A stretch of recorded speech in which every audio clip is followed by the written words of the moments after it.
mandei o link. Ok.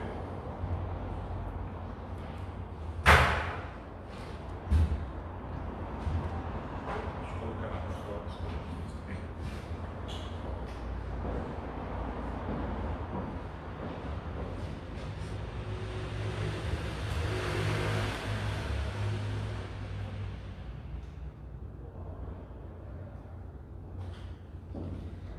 Podemos, tá?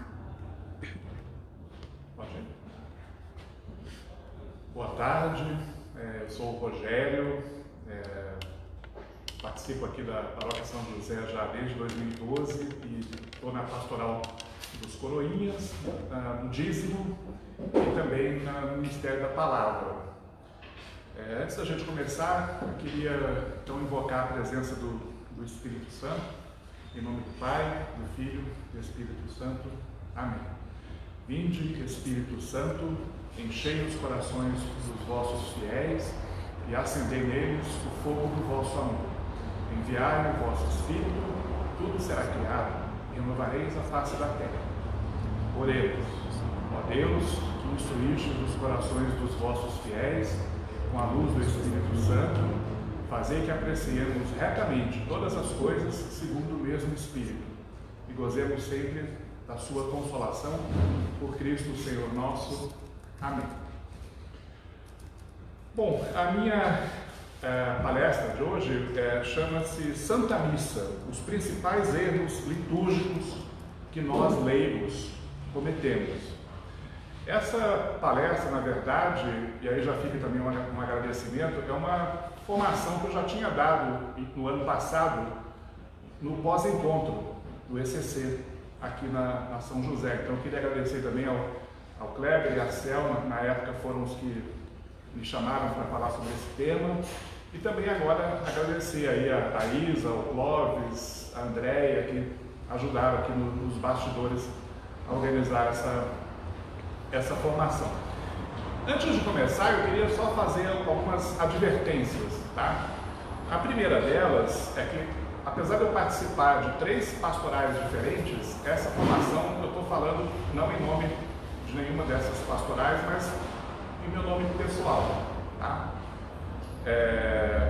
Segundo a advertência, tudo que eu falar aqui não é a minha opinião pessoal. Vocês estão vendo aqui do meu lado esse livro vermelho aqui bonito, chamado Missal Romano, tá? Então todas as opiniões que eu vou dar aqui sobre liturgia, sobre os erros que os fiéis cometemos, né, na missa, não são baseadas no que eu acho, tá? São baseadas nas regras do Missal Romano.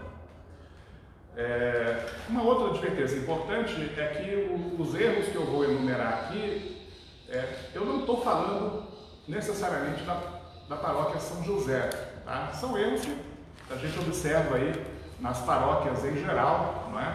Agora a gente está vendo as missas pela internet, então são questões muito mais amplas, não dizem respeito à nossa paróquia apenas.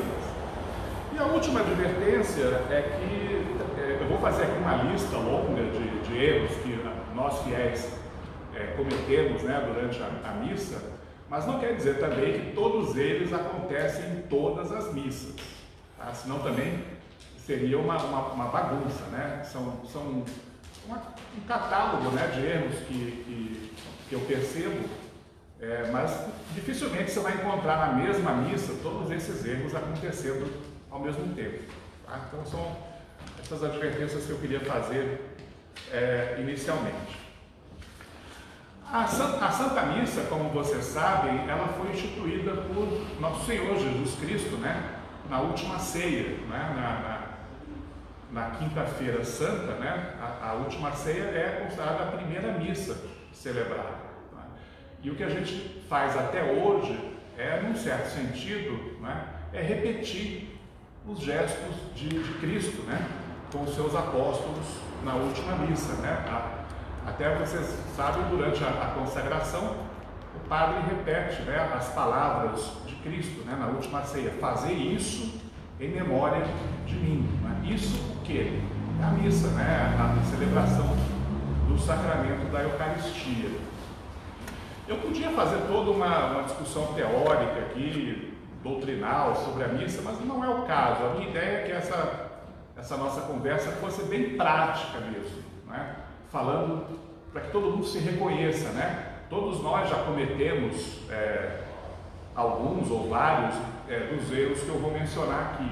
Então, eu acho que vale a pena pular a parte doutrinal e ir direto para a parte prática. Se depois for interessante, a gente pode até pensar numa segunda formação para tratar mais da questão teológica, né, doutrinal, mas não é essa a minha intenção hoje, tá? E outra coisa que vale dizer também, eu vou falar somente dos erros litúrgicos que nós leigos cometemos, tá? Eu não vou entrar, às vezes os padres também que celebram a missa também podem cometer erros, né? Ninguém é perfeito, mas eu não vou falar dos erros litúrgicos que os padres eventualmente podem cometer durante a missa. A minha ideia é fazer uma autocrítica mesmo, né? Nós leigos, o que a gente está fazendo errado na missa e como que a gente pode melhorar.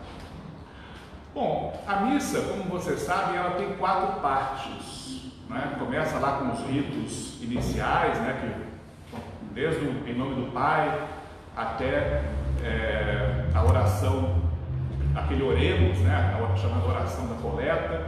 Depois tem a segunda parte, que é a liturgia da palavra, que começa lá com a primeira leitura e vai até a oração dos fiéis, né? A terceira parte, que é a liturgia eucarística, né? Que é a parte mais importante da missa, né? Onde acontece a consagração, é onde acontece a comunhão. E a última parte, a quarta parte, que são os ritos finais, né? Que é praticamente a despedida da missa. Então, como a missa tem 4 partes e essas partes têm uma sequência, tá? Eu vou tentar seguir essa mesma sequência para discutir os erros, né? Então, primeiro vamos falar dos errinhos assim, mais comuns que a gente observa nos ritos iniciais, depois os errinhos que a gente percebe na liturgia da palavra, depois na liturgia eucarística e no rito final. Eu vou seguir então mais ou menos essa mesma sequência, que é a sequência lógica da própria missa. Mas primeiro eu queria fazer uma consideração preliminar, né, que ela na verdade se aplica a todas as partes da missa, que tem a ver com os cantos, né? Os cantos litúrgicos, né? Os cantos que nós cantamos, o Ministério de Música e nós também, leigos, cantamos durante a missa. Os cantos eles estão presentes nas 4 partes da missa, né? Mas eu queria começar falando que tem 2 tipos de canto na missa, né? Existem os cantos que acompanham os ritos litúrgicos, né? Por exemplo, o canto de entrada é um canto que é cantado enquanto está ocorrendo a procissão de entrada, né? Depois tem o canto do ofertório, né? Que é um canto também que acompanha o rito, né? Da apresentação das oferendas, do pão e do vinho. O padre está fazendo algumas orações, está lavando as mãos, enquanto isso está acontecendo o canto do ofertório. E no final da missa tem também o canto final, né, que é a despedida dos fiéis. Esses 3 cantos, eles são cantos que não são eles mesmos ritos, tá? São cantos que acompanham ritos que estão acontecendo ao mesmo tempo durante a missa. Então, esses 3 cantos, a igreja permite uma grande liberdade na escolha desses cantos, né? Então, não existe um único canto de entrada, não existe um único canto de comunhão, não existe um único canto final. Nós leigos, né, o Ministério da Música, principalmente, pode escolher os cantos que serão cantados nesses 3 momentos, né? De acordo com o tempo litúrgico, de acordo com o tipo de celebração, etc. Tá? Mas existe um segundo tipo de canto na missa, que são cantos que eles mesmos são um rito. Tá? Não são cantos que acompanham um rito, como esses 3 que eu mencionei até agora. São cantos que o próprio canto já é um rito. Tá? Então, por exemplo, em nome do Pai, logo no comecinho da missa, né? ele pode ser cantado, né? O Glória pode ser cantado, o Santo pode ser cantado, o Pai Nosso pode ser cantado e o Cordeiro de Deus pode ser cantado também. Esses 5 cantos não são cantos que acompanham um rito litúrgico, são cantos que eles próprios são o rito litúrgico. Por que eu estou falando isso? Porque nesse segundo caso, esses 5 exemplos de cantos que eu mencionei aqui, eles têm que ser cantados de acordo com o texto oficial da missa, tá? Então o santo, ele tem que ser cantado segundo o texto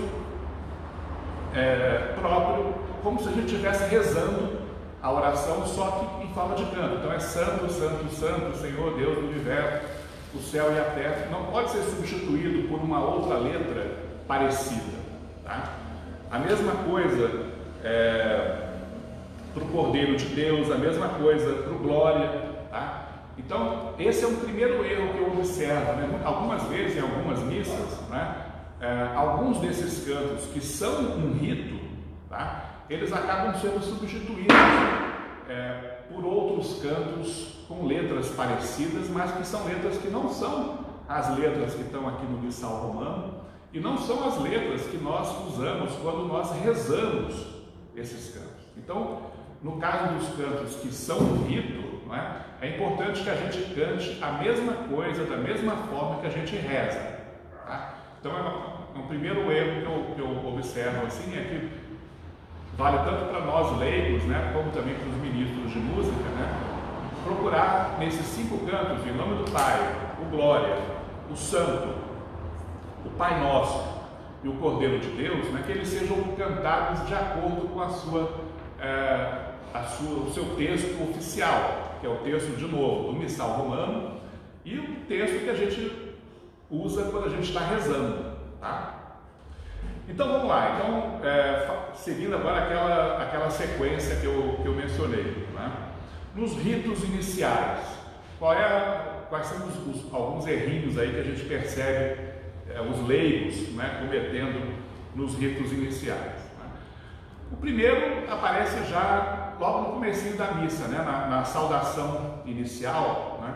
Muitas vezes, quando se opta por fazer o Em Nome do Pai cantado, né, se utiliza uma letra que não é a letra Em Nome do Pai, do Filho e do Espírito Santo, né? Muitas vezes é cantado o Em Nome do Pai de uma outra letra, né?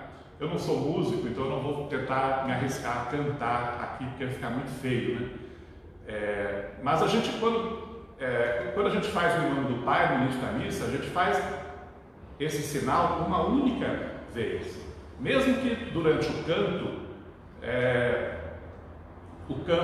peça para fazer 2 vezes, mas a gente faz apenas uma vez, em nome do Pai e do Filho e do Espírito Santo. Amém. Tá? Então não se deve fazer o sinal da cruz no início da missa mais de uma vez, tá? De novo, isso não é o que o Rogério, a opinião do Rogério, é o que dizem os documentos da igreja, né? Especialmente aqui o Missal Romano, a introdução do Missal Romano. Outra coisa também muito comum, né, é no canto do Glória. Eu já mencionei isso aqui, né? Durante o Glória, a gente tem que seguir o texto oficial. Glória a Deus nas alturas e paz na terra aos homens por Ele amado, Senhor Deus, Rei dos céus, Deus Pai Todo-Poderoso, tá? Esse é o Glória que nós temos que rezar, mesmo que ele esteja sendo cantado, né? Então, se você não quiser acompanhar o canto que está sendo cantado, né, o Glorinha, como algumas pessoas falam, tem algumas outras versões do Glória que não são a versão oficial, né? A gente pode permanecer em silêncio e acompanhar pelo folheto, né, e rezar em silêncio o Glória, conforme a gente está acostumado a rezar em voz alta, né, de acordo com a versão do Missal Romano. E terminando aí essa primeira parte da missa, que são os ritos iniciais, né, tem uma outra coisa que às vezes eu observo, A oração, os ritos iniciais, eles terminam, né, com a chamada oração da coleta. É quando o padre fala oremos, né? É a primeira vez na missa que o padre fala oremos. A oração da coleta é uma oração própria, né? Cada missa tem a sua própria oração da coleta, onde o sacerdote recolhe as intenções, né, por escrito ou mentais, né, as intenções pelas quais cada um de nós estão rezando. Às vezes a gente vê, né, que alguns padres pedem para os fiéis rezarem o oremos junto com ele, tá? Mas o oremos, a oração da coleta, é uma oração própria, exclusiva do sacerdote, tá?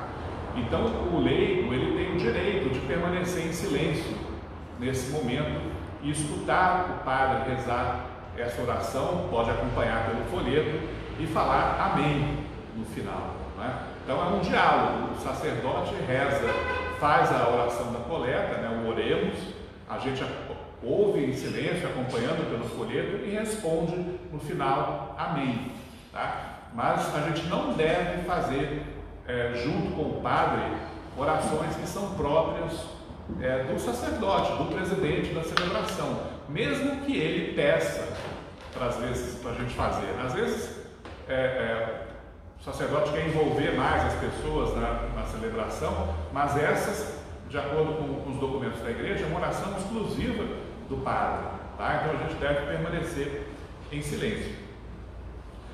Aí entrando agora na liturgia da palavra, né, que é a segunda parte da missa, né, é a parte onde acontece a primeira leitura, a segunda leitura, o evangelho, né, o creio, né, e termina lá com a oração dos fiéis, né. Tem um errinho aqui, eu separei um errinho só que acontece nessa parte da missa. Normalmente, depois que é a leitura do evangelho, né. Não sei se vocês já repararam, quando o evangelho é lido pelo diácono, tá? Quando tem um diácono presente na missa, é ele e não o padre que faz a leitura do evangelho, tá? E no final do evangelho, quando é o diácono que lê, né, ele pega o evangeliário, que é aquele livro bonito, né, onde estão todas as leituras da missa do ano inteiro, ele eleva o evangeliário e leva até o padre. O que muitos leigos fazem na hora que o diácono eleva o evangeliário? Eles batem palma, tá? Como se estivessem aplaudindo a leitura que acabou de ser feita do evangelho. A gente não bate palma para a leitura do evangelho, tá? A gente deve permanecer em silêncio, né? A palma, ela não é um gesto litúrgico, pelo menos não após a leitura do evangelho. Então o diácono leva o evangeliário até o padre, né? E o padre, ou mais frequentemente o bispo, né, ele também dá uma bênção, né? Ele recebe o evangeliário e faz esse gesto aqui, ó.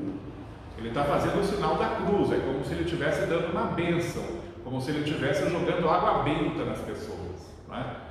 Quando a gente recebe água benta, a gente não bate palma porque foi abençoado com água benta, né? A gente faz o quê? Faz o sinal da cruz, né? Então, se houver na leitura, após a leitura do evangelho, o diácono levar o evangeliário, levar até o padre ou o bispo fizer aquele gesto, né, o sinal da cruz, é para a gente fazer o sinal da cruz e não para bater palma, tá? É como se a gente estivesse falando, puxa, parabéns, leu bem pra caramba, né? Muito bem. Não é, isso não é um gesto litúrgico, tá? Isso a gente pode fazer em outros momentos fora da missa, mas não na missa, tá? Então, pessoal, por favor, não batam palma no final da aclamação do Evangelho, porque isso não é, da proclamação, né, do Evangelho, porque isso não é um gesto litúrgico. Bom, aí vamos entrar na terceira parte da missa, que é a liturgia eucarística, né? Como eu disse, é a parte mais importante da celebração, não que as outras partes não sejam importantes, né? Mas é a parte mais, é o centro, né, da liturgia, como diz como dizem os documentos da igreja, não é? Porque é durante a liturgia eucarística que acontece a consagração do pão e do vinho, né? É quando o pão e o vinho deixam de ser pão e vinho e passam a ser o corpo e o sangue de nosso Senhor Jesus Cristo, tá? Então a liturgia eucarística, né, é a parte mais nobre, digamos assim, da missa, né? Então, e aqui também acontecem alguns errinhos, né, alguns equívocos que nós fiéis cometemos. Às vezes não é nem por nossa culpa, né? Porque talvez as pessoas não tiveram uma formação, uma catequese litúrgica adequada, né? Então, um dos objetivos, aliás, dessa live aqui é proporcionar, né, uma formação litúrgica, né, mínima para as pessoas, né? Quais são, então, os erros, né, que eu consigo observar durante a liturgia eucarística, né? O mais comum é os fiéis também falarem orações que são exclusivas do sacerdote, tá? A liturgia eucarística é um diálogo, né? O sacerdote está rezando, né, de acordo com a forma do missal, e a gente vai respondendo, né? A cada oração a Assembleia tem uma resposta. Se a gente olhar lá no folhetim da missa, né, a gente vai ver, quando é o padre que vai falar alguma coisa, tem a letra P do lado, né? Então P significa, opa, isso aqui é o padre que fala, né?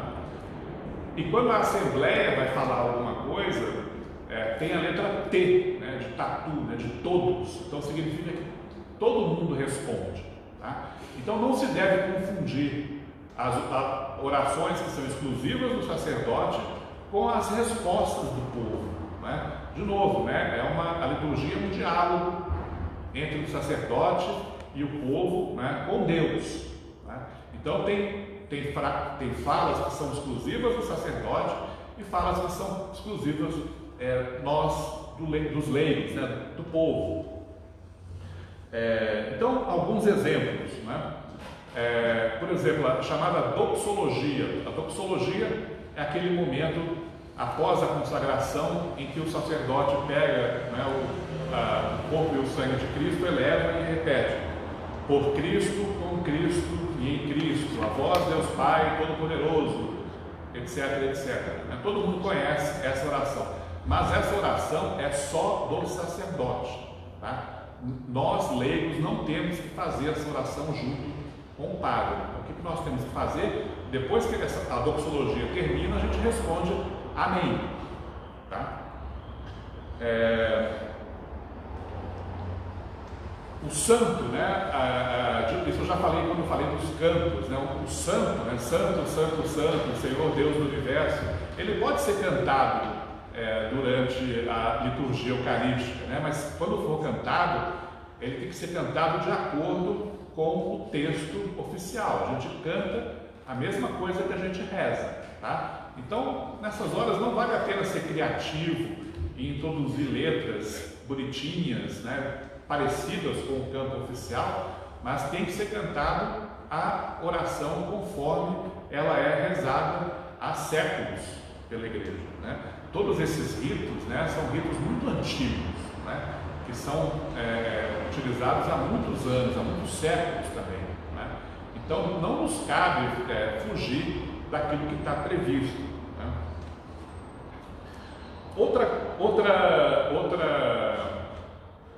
Outro errinho, esse não é tão frequente, mas que a gente observa, é que acontece no momento da consagração, né? Quando o padre leva o pão, né, e fala: tomai todos e comei, isto é o meu corpo, ou pega o cálice com o vinho, tomai todos e bebei, este é o cálice do meu sangue, né? Nesse momento, a consagração, os fiéis devem estar de joelhos, tá? Isso é o que está previsto na liturgia, né? Então a gente fica de joelhos. Depois que terminou a consagração, a gente pode se elevar. Ah, mas todo mundo precisa estar de joelho? Sim, exceto em duas situações. Se você está, por exemplo, com motivo de saúde, né, tem alguma doença ou por idade, né? Aí você pode ficar em pé ou pode ficar sentado, né? Ou, por exemplo, numa missa ao ar livre, né? Onde você está, por exemplo, no asfalto, ou na terra, ou na grama, né? Nesse caso também não precisa ajoelhar, né? Mas numa missa normal, dessas que a gente participa aos domingos na paróquia, é importante que durante a consagração, tanto do pão como do vinho, todo mundo esteja de joelhos, né? E já indo aí para o final, para não estourar muito tempo, ainda na liturgia eucarística tem mais outras 3 coisinhas que eu gostaria de falar. A gente tem um comentário aqui do Júlio Dias. Rogério, comenta sobre não terminar o Pai Nosso com amém, pois a oração continua. Isso, exatamente o que eu ia falar agora, Júlio. Obrigado aí pela pergunta, né? Então, é que eu estou seguindo mais ou menos a ordem da missa, né? Então, no meu roteiro aqui, o próximo item justamente é o Pai Nosso, né? Aí já houve a consagração, né? Tem toda a liturgia, o rito da comunhão, né? O Pai Nosso ele abre o rito da comunhão, né? O Pai Nosso na missa, né, é diferente do Pai Nosso que a gente reza em casa, que a gente reza num grupo de oração, né? A gente não fala amém no final do Pai Nosso, tá? Então, quando o padre fala não nos deixeis cair em tentação, mas livrai-nos do mal, está todo mundo rezando junto, né? Essa é uma oração que a gente reza, o sacerdote junto com o povo, mas livrai-nos do mal, boca fechada. A gente não fala amém na missa nesse momento, porque o padre continua a oração, tá? Então ele continua, livrai-nos de todos os males, ó Pai, etc, etc. Então a oração do Pai Nosso, ela tem tipo um prolongamento, depois do livrai-nos do mal. Então é por isso que a gente não fala amém. A gente espera o padre concluir o que chama de, para usar um termo aqui litúrgico, né, o embolismo, né, que é esse prolongamento do Pai Nosso. Então a gente espera esse embolismo, esse prolongamento do Pai Nosso terminar, e aí sim a gente responde amém, tá? Então, às vezes a gente percebe na missa, né, as pessoas ficam em dúvida, digo amém ou não digo, né? Não, o Pai Nosso, durante a missa, e só durante a missa, você não fala, nós leigos, né, a gente não fala amém no final, tá? A gente espera o padre concluir a oração, e aí sim a gente fala amém, tá? Outro erro muito comum, né, que nós leigos cometemos no rito da comunhão é durante o chamado rito da paz, né? É aquele momento, né, o padre fala, o Senhor esteja convosco, ele está no meio de nós, quando o padre fala, quando chega a hora de fazer a oração da paz, né, a paz de Cristo, quando a gente vai desejar a paz de Cristo para os outros fiéis que estão assistindo à missa, a gente não precisa ficar circulando pela igreja, né, cumprimentando todo mundo, né, que às vezes está do lado oposto da igreja. Tem gente que fica, literalmente levanta do banco e vai passear pela igreja, cumprimentar amigos, parentes que estão em outros locais. Não precisa fazer isso, né? Basta a gente cumprimentar as pessoas ali que estão à nossa volta, né? Então, a paz de Cristo para quem está à sua esquerda, para quem está à sua direita, no banco da frente, no banco de trás, pronto, né? Não precisa ficar circulando pela igreja, não precisa ficar dando tchauzinho, né, para quem está do outro lado, né? Inclusive o abraço da paz, né, ele é facultativo, né? Muitas vezes o padre até pula direto para o Cordeiro de Deus, né? Eu acho que agora, por exemplo, com a pandemia, né, depois que as missas com o povo voltarem, né, muito provavelmente, né, o abraço da paz ele vai ser suprimido, né, que seria uma maneira também até de você transmitir, né, o vírus, né. Então o abraço da paz ele é facultativo, ele não é obrigatório que ele esteja presente nas missas, tá? Mas quando ele estiver presente, procuremos ser mais discretos, né? Basta dar a paz de Cristo para as pessoas que estão ali à nossa volta, sem maiores extravagâncias, né? E o último gesto litúrgico da liturgia eucarística que eu queria chamar a atenção é o Cordeiro de Deus. Né? O Cordeiro de Deus também, como eu falei, ele pode ser cantado, né? Pode ser rezado, mas sempre, não é? De acordo com o texto oficial. Né? Cordeiro de Deus, que tirais o pecado do mundo, tende piedade de nós, e assim por diante. Né? Eu lembro, por exemplo, daquela música, tem uma música da Legião Urbana, né? Onde o Renato Russo ele canta uma versão do Cordeiro de Deus, né? Mas não é aquela versão do Renato Russo, da Legião Urbana. A gente tem que cantar o Cordeiro de Deus de acordo com o texto oficial, tá? Mesmo que seja cantado, né? Ou rezado, é sempre o Cordeiro de Deus de acordo com aquele texto que todo mundo conhece, né? E o Cordeiro de Deus, inclusive vale a pena destacar, é uma oração nossa, somos os leigos que fazemos. O padre, o presidente da celebração, ele não reza o Cordeiro de Deus, às vezes ele só puxa, né? As pessoas não lembram, né? Aí o padre começa lá, Cordeiro de Deus, que traz, aí todo mundo já se toca e continua a oração. Essa é uma oração nossa, dos leigos, né? Não é uma oração do padre, tá? E por fim, né? Chegando no momento mais importante da missa. Tem uma pergunta. Mais uma pergunta, vamos lá. A Nádia, ela comenta que ela vê as pessoas dando as mãos durante o Pai Nosso e outras que elevam os braços. Como devemos proceder?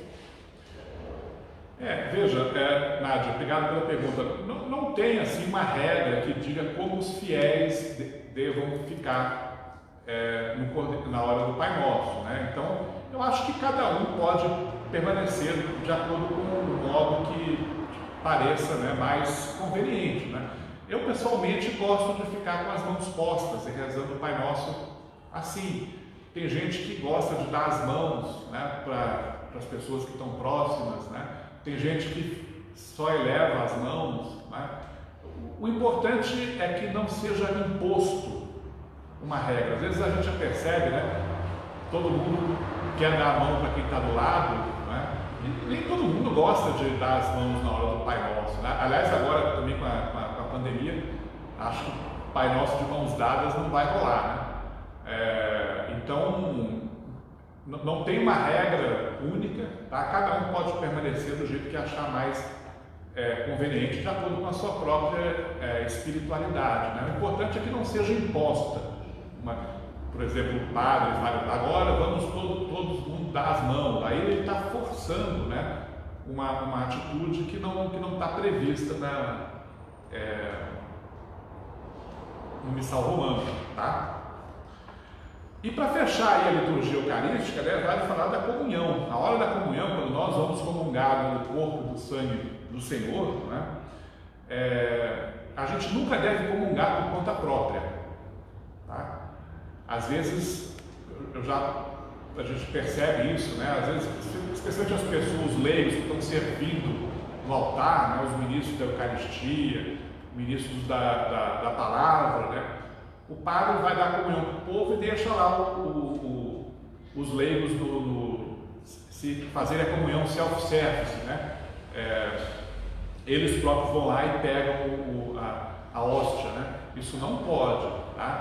A hóstia tem que ser sempre recebida ou do padre ou de um ministro da comunhão, tá? Então, o máximo que pode acontecer é ter um ministro se o padre não tiver mais no altar, né, já tiver descido para dar comunhão para o povo, um ministro da comunhão distribua, ou diácono, né, distribua a comunhão para os leigos que estão servindo ali o altar, tá? Mas a gente nunca deve comungar por conta própria, né? O famoso self-service, né? A gente sempre recebe a comunhão ou do padre, ou do diácono, né? Ou de algum ministro da comunhão que tenha mandato, né, da igreja para distribuir a comunhão para o povo, tá? Outra coisa importante sobre a comunhão é que nós fiéis, né, nós podemos escolher como a gente quer receber a comunhão. Então tem gente que gosta de receber a comunhão na mão, né? Faz assim um troninho, né? Coloca uma mão embaixo da outra, recebe a comunhão, pega e põe na boca. Tem outros fiéis que gostam de receber a comunhão direto na boca, tá? Tem fiéis até que gostam de se ajoelhar para receber a comunhão, né? Todos esses gestos são válidos, né? É uma escolha do fiel, do leigo, como ele quer receber, ele ou ela, né, quer receber a comunhão, né? Na mão, na boca ou de joelhos, tá? Então cada pessoa, né, tem a sua própria espiritualidade eucarística, né? Então a gente pode escolher o modo pelo qual a gente quer receber. Agora, depois com a pandemia também, eu acho que provavelmente, né, pelo menos por um tempo, as pessoas vão receber a comunhão só na mão, tá? Para não haver contato, né, das mãos do ministro ou do padre com a boca dos fiéis, né?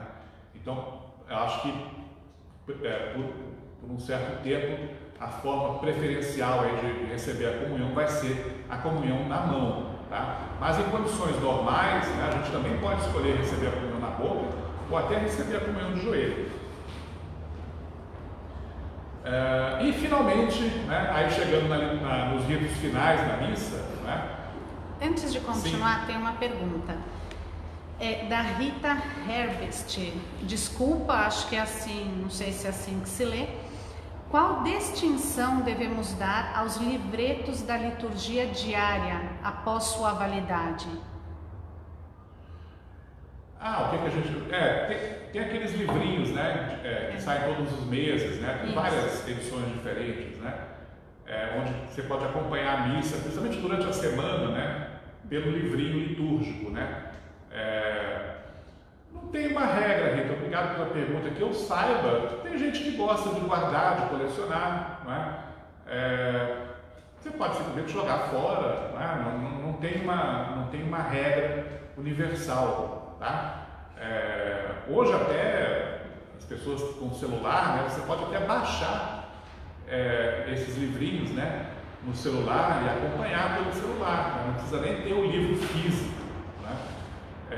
Mas quem tem o livro físico, e muita gente da paróquia tem para vender, a secretaria, né, sempre oferece aí aos paroquianos aqui da São José a liturgia do mês, né? Mas não tem uma regra, tá? Então, se você gosta de guardar, pode guardar. Se você não quer guardar, mas tem receio de que esteja cometendo algum pecado, sei lá, não se preocupe, pode jogar, não precisa confessar depois. Eu joguei fora o livrinho. Não é um livro bento, ele não foi abençoado, né? Não é como um missal, né? Ou uma imagem, ou um terço que foi abençoado pelo padre, né? Aliás, vale dizer também que os livros, esses livrinhos, né, eles se repetem, né? Então, por exemplo, a missa de domingo, né, a cada 3 anos você repete as leituras de 3 anos antes, né? Então, tem o ano A, o ano B e o ano C, né? Acho que a Eliette e a Ana Maria falaram sobre isso na terça-feira, né, quando teve a live com os livros da palavra, né? Então, a cada 3 anos as leituras dominicais se repetem, né? Então, se você quiser guardar os livros, só precisa guardar durante 3 anos, porque depois começa a repetir, tá? E durante a semana, as leituras são sempre alternadas, né? No par e no ímpar. Então, aí também a cada 2 anos já troca, né? Já volta ao que era antes. Tá? Espero ter respondido. Ela comentou que ela descarta no lixo reciclável. Então, Opa, pronto. Melhor ainda. Melhor ainda, né? E finalmente, né, na quarta e última parte da missa, né, que são os ritos finais, né, onde normalmente tem aqueles avisos da paróquia e a bênção no final, né, é importante que a gente espere a bênção terminar para ir embora, né? Então, às vezes o padre fala assim, o padre fala, né, ide em paz e o Senhor nos acompanha. A gente responde, graças a Deus, tá? Mas tem gente que já está, enquanto o pai está falando, ide em paz e o Senhor nos acompanha, a gente já está indo embora, né? Não pode, tem que esperar o final da bênção, tá? Aliás, o ideal seria até que a gente esperasse o padre, toda a equipe de liturgia saísse do presbitério e voltasse para a sacristia, tá? Não precisa ter pressa, né, para ir embora. Recebe a bênção final, pode ficar lá uns segundinhos em silêncio, fazendo uma oração, né? A missa terminou, mas a gente continua sendo católico o resto da semana, né? Então, a missa terminou não significa que agora a gente tem licença para fazer o que quiser. A gente tem que viver aquilo que a gente reza, né? Aquilo que a gente celebra, tá? Então, os ritos finais, é importante que a gente permaneça até o final, né? Que a gente espere o padre se retirar do espaço sagrado, né? Faça uma oraçãozinha em silêncio, né? E vai embora sem fazer muito barulho também, sem fazer muito tumulto, porque tem gente que gosta de ficar na igreja rezando depois que a missa acaba, né? Então é importante a gente respeitar e procurar manter o silêncio nesse momento. Então esses os pontos que eu tinha separado aqui. Não sei se tem mais alguma pergunta. Não, mas eu gostaria que você comentasse algo para nós. Já vi algumas vezes, não são muitas, mas a gente sempre tem aquelas 3, 4 pessoas que normalmente chegam na missa na hora da comunhão e vão embora logo após. Às vezes nem espera o padre começar os ritos finais e vai embora. Qual é a importância, fala pra gente, a importância de você participar da missa do começo ao fim? Por que se deve participar do começo ao fim e não simplesmente chegar na comunhão? E quando a gente chega atrasado por algum momento, como a gente deve proceder? Comungamos, não comungamos? Como comungamos? O que a gente...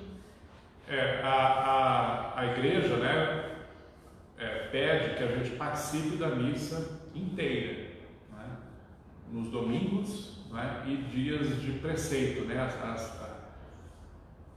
Agora, por exemplo, sei lá, a missa tem algumas missas que não necessariamente vão cair no domingo, mas que a gente por exemplo, a missa do Natal, né? É uma missa de preceito. Então, mesmo que não caia no domingo, todo católico precisa participar da missa do Natal e participar da missa inteira, né? Não vale chegar só para comungar e ir embora, né? Você precisa estar presente desde o início, né? Se programar até para chegar um pouquinho antes, né, da missa. Eu até diria que se você tivesse que escolher entre assistir a missa, participar da missa inteira e não comungar, e comungar sem ter assistido a missa inteira, né, eu acho que a primeira atitude é mais coerente, tá? Claro, o ideal é que a gente participe da missa inteira e comungue, né? Que a gente esteja com a nossa confissão em dia, por exemplo, para poder comungar, né? Mas assim, parece um abuso, né, por parte do fiel, né, que vai comungar sem participar da missa, né? Quer dizer, óbvio, o padre não tem como saber, né? O ministro da comunhão, está dando a comunhão, não tem como saber se a pessoa estava lá desde o início, né? E de fato não são muitos casos, eu acho, né? Pelo menos aqui na São José, né? Tem 2 que é recorrente, né? Mas assim, tanto do ponto de vista teológico, né, como do ponto de vista espiritual, né, isso acho que faz muito mal, né? Isso é uma maneira de você tirar valor, né, da Eucaristia, do sacramento, né? A comunhão não é só receber a comunhão, tem toda a missa inteira, né? Quer dizer, como eu falei, os ritos iniciais têm o perdão, o sacerdote dá no início da missa. Tem que acompanhar a leitura da palavra de Deus, né? Participar das orações, né? Mesmo porque a palavra de Deus proclamada, não lida, proclamada ali pelos ministros, no Evangelho pelo Padre, tem a sua importância tão grande quanto a comunhão, né? Porque a palavra de Deus também Às vezes a pessoa não tem noção do que está fazendo, né? Às vezes pode ser isso também, não teve uma boa formação, uma boa catequese, eu vou lá e vou embora. Você não está cumprindo o preceito, né? Não foi, assim, eu não falei pra gente julgar a pessoa, mas pra gente se corrigir e aprender. Claro. Principalmente, por exemplo, já cheguei algumas vezes atrasada à missa, então como eu devo proceder? Já me perguntaram, mas se eu chegar em determinado ponto da missa eu posso comungar? Então, se eu cheguei no evangelho, eu posso comungar, porque eu cheguei pelo menos no Evangelho, mas e as outras duas leituras? É mais por conta disso, para que a gente também possa fechar um pouco esse ciclo, né? Eu acho que não tem uma regra assim, da igreja, de uma lei litúrgica, você tem que chegar a partir desse ou isso, não, você não pode comungar. Acho que não existe isso. Eu acho que aí é uma questão da consciência de cada um, não é? Uma coisa, se você chegou porque você saiu de casa no horário certo, teve um contratempo no caminho, um engarrafamento, um acidente no trânsito, você se atrasou não por sua culpa, aí eu acho que tudo bem. Né? Não por preguiça, né? Não por preguiça, mas a pessoa que sai de propósito de casa, né? Ah, eu vou chegar lá, vou fazer uma conta, eu sei que a comunhão acontece às 11h45, então eu vou chegar às 11h45, comungo e vou embora. Aí, né, não está certo, né? Isso aí é uma maneira até de desrespeito, né, com a comunidade e com Jesus Eucarístico, né? A gente precisa participar da missa inteira, tá? E não de uma parte da missa. O Júlio Dias, ele pede para você comentar a diferença entre altar e presbitério. Boa, Júlio, obrigado. Às vezes a gente confunde, né? Quer dizer, eu até mesmo acho que durante a live aqui usei as duas palavras como sinônimo, não são, né? O altar é a mesa, não é? Como essa aqui, a mesa da Eucaristia, onde acontece a consagração, tá?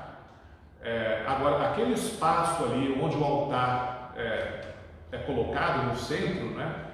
Onde fica lá o padre se senta, os ministros da comunhão, os ministros da palavra se sentam, né? Os coroinhas ficam ali ajudando, né? Aquilo ali chama-se presbitério, tá? Vem de presbítero, né? Que é a mesma coisa que sacerdote. Então, você não pode falar, eu vou ali subir no altar. Você subir no altar é ficar em pé em cima da mesa, né? Você vai subir no presbitério, tá? Que é o espaço onde a missa é celebrada. O altar é algo mais específico, né? O altar é apenas a mesa, né? Onde a mesa da palavra, né? Você tem também a mesa a mesa da Eucaristia, você tem também a mesa da palavra, né? Que é o ambão, que é o local de onde são proclamadas as leituras, tá? Então não é difícil, o altar é a mesa, né? Onde a consagração acontece, e presbitério é o espaço mais amplo, né? Onde fica o padre e toda a equipe de celebração. O Júlio de novo pergunta, pode ser negada a comunhão nesses dois casos, que a pessoa chega atrasada, de repente o ministro se ele presenciar o fato de a pessoa chegar atrasada, ele pode negar a comunhão? É uma questão delicada, né? Muito delicada. Muito delicada, assim, em geral, eu não sou ministro da comunhão, mas em geral acho que os ministros não ficam observando isso, né? A não ser talvez em casos assim, de pessoas que são reincidentes, né? Que você, putz, fulaninho. Que por acaso você tá ali e ela aparece do teu lado. Então é aí que você pega que ela acaba chegando. Eu não sei se aqui na Arquidiocese de São Paulo, né, quando tem os cursos de formação dos ministros da comunhão, né, eu não sei se eles dão alguma orientação para casos como esse, né? Mas assim, a princípio, aí eu vou dar a minha opinião pessoal, tudo que eu falei até agora é baseado nos documentos da igreja, né? Mas eu acho que daria comunhão e a pessoa que se entenda com Deus depois, né? Eu não acho necessário você negar a comunhão nesses casos, não só porque você não tem como saber normalmente, né? Ou também porque, mesmo que você saiba, né? Quem somos nós, né, para julgar, né? Quer dizer, eu acho que é algo que a pessoa depois com Deus, né, a confissão, né, enfim, pode se entender, né? Então, não sei, mas de novo, eu não sei se aqui na Arquidiocese de São Paulo, nas formações de ministro da comunhão, se existe alguma regra específica para isso. Se tiver, vamos seguir a regra, né? Caso não tenha, aí falando em meu nome pessoal, eu acho que sempre não é correto negar a comunhão nesses casos. Eu acho que é isso. Deu tempo de falar tudo que eu tinha anotado aqui no meu roteiro. Espero que tenha ajudado a todos. E mais uma vez, muito obrigado aí a André, que está dando aí o suporte aí atrás das câmeras. Eu queria encerrar rezando o Pai Nosso. Aí, esse aqui a gente pode falar amém no final, né? Em nome do Pai, do Filho e do Espírito Santo. Amém. Pai nosso, que estais nos céus, santificado seja o vosso nome, venha a nós o vosso reino, seja feita a vossa vontade, assim na terra como no céu. O pão nosso de cada dia nos dai hoje, perdoai-nos as nossas ofensas, assim como nós perdoamos a quem nos tem ofendido. Não nos deixeis cair em tentação, mas livrai-nos do mal. Amém. Em nome do Pai, do Filho e do Espírito Santo. Obrigada, Rogério, por partilhar todo esse conhecimento com a gente. Obrigada por todos que participaram também, fizeram suas perguntas, seus comentários. Depois eu acho que o vídeo vai ficar disponível no canal do YouTube da paróquia, né? Não deixe de se inscrever. Isso. Quem ainda não é inscrito, né? Se inscreva no canal do YouTube da paróquia São José, né? Para que a gente possa utilizar cada vez mais aí esses meios, né? De comunicação que hoje a tecnologia, graças a Deus, nos permite. Né? Já temos alguns vídeos lá que estão sendo colocados, aos poucos estamos colocando os vídeos, então já temos alguns, podem entrar lá, podem visualizar, comentem, curtam, isso, compartilha, mas curte o vídeo também para a gente saber se você gostou, quer deixar um comentário, deixa, a gente assim que possível a gente vai responder e pedir até para a pessoa, quem fez aquele vídeo, faltam só 13 inscritos para o canal. Precisamos de 1000 inscrições para poder fazer transmissões ao vivo, né? Vamos chegar lá hoje.